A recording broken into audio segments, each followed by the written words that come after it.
The politicalization of sports, an epidemic that's been flooding America's favorite pastimes.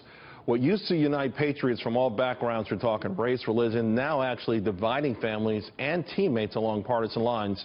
I interviewed Fox Sports 1 host Jason Whitlock earlier today, and he says ESPN is among the guiltiest of all culprits. Roll tape.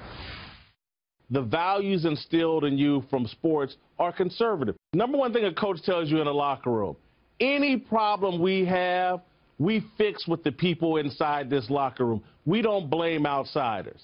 You start with the man in the mirror. It's a very bootstraps mentality. Right. Sports coaching becomes their ministry. They come from the church and try to instill these values about what hard work will lead to.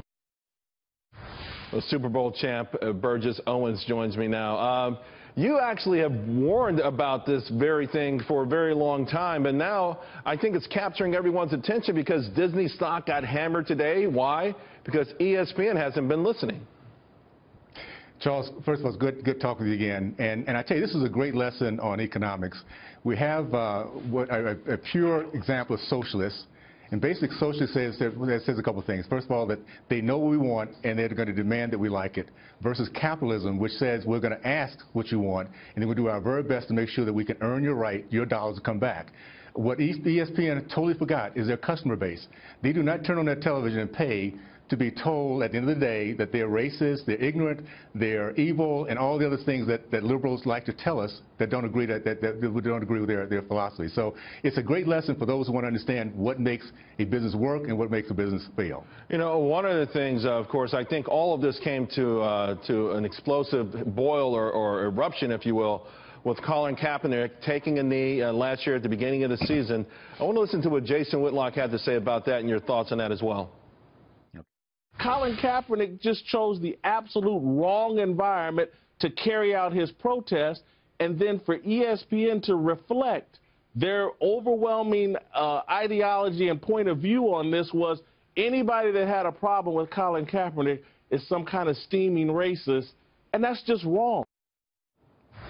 So, of course, to the guy who wrote Liberalism or How to Turn Good Men into Whiners, Weenies, and Wimps, I would assume that you agree with this, but why did ESPN allow this to happen? Was it just that you had all of these sort of reporters going from school, graduating from school, going straight into this sort of media thing and losing touch with the real America? Charles, I think what's happened with the left is they forgot the DNA of the American person, and that is we're fiercely independent. And they've been used to dealing with their dependency group, their class, that listens to whatever they want to do, and they follow their directions to the T. We have decided that the American way, our way of life, our values are more important than entertainment. And we're not going to be addicted so much to entertainment that we put that to the side, put our values to the side, and listen to these elitists. So I applaud the Americans for standing strong, for doing the things we believe. We take our dollars, we take our capital, and we vote for our values. And for those who want to succeed, listen to the American people, what they value, and if you want to succeed and you give them what they want, you can be very successful in this country. Do you think that there's a chance they may listen because they've preached the idea that if you disagree with Colin Kaepernick, that you're a racist, obviously offends so many people, and it rightfully should, particularly those who have fought for the flag, fought for our freedoms. Is there any way ESPN could ever get that message? What a great question it is, and no, I don't. There's one thing about liberalism.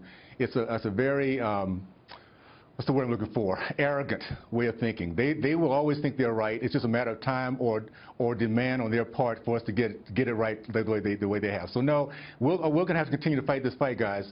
It's the Judeo-Christian values and meritocracy and the good old American way of looking at each other from inside out, not outside in, that's going to win out. But we have to fight for it because socialists and Marxists will continue to battle against our American way.